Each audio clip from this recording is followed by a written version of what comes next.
And we are back now with the roiling debate on big city crime. A federal judge ruled this week that the stop-and-frisk tactics of New York City's police are unconstitutional, drawing a stiff rebuke from Mayor Bloomberg, qualified support from the Democrats out to replace him. So is it smart crime fighting or racial profiling? Our roundtable set to weigh in on that. First, ABC's Chief Justice correspondent Pierre Thomas sat down with New York Police Chief Ray Kelly. For critics, it's images like this that fuel the resentment over the NYPD's policy of stop and frisk. To some blacks and Latinos, it's naked racial profiling, with them as the targets of an occupying force. I remember them banging my head into this. Is it fair, some minorities ask, that African Americans and Hispanics make up 52% of the city's population, but black and Latino males represent 84% of those stopped? NYPD, keep your hands off me. But to the police and mayor, stop and frisk, enforced by a racially diverse department, is a highly effective crime-fighting tool.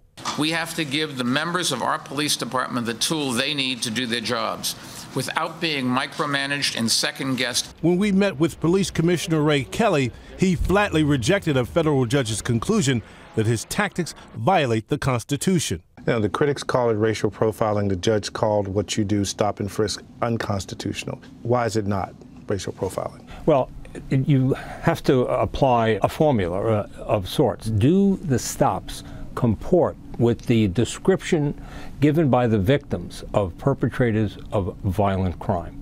And our stops certainly do. 97% of the shooting victims in New York City are black or Latino, as is the identified perpetrators of these crimes. The issue for some of the people, the thousands who are stopped, is that if they've committed no crime, you find no weapon, that is creating a sense of resentment.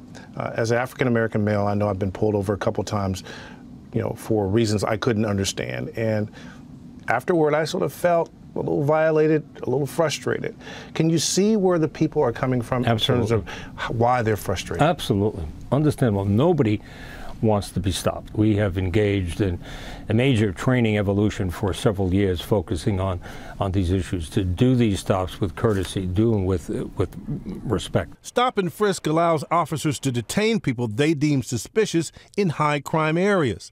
A federal judge said the practice targets minorities, calling it demeaning and humiliating. Her ruling calls for a monitor to oversee NYPD practices and a trial program for some officers to wear cameras to record arrests, as they do in an increasing number of cities. Again, Kelly is skeptical. When do you turn the camera on? When do you turn it off? Do you have it on when somebody comes and wants to give you confidential information? For all the critics, Kelly points to these blunt facts.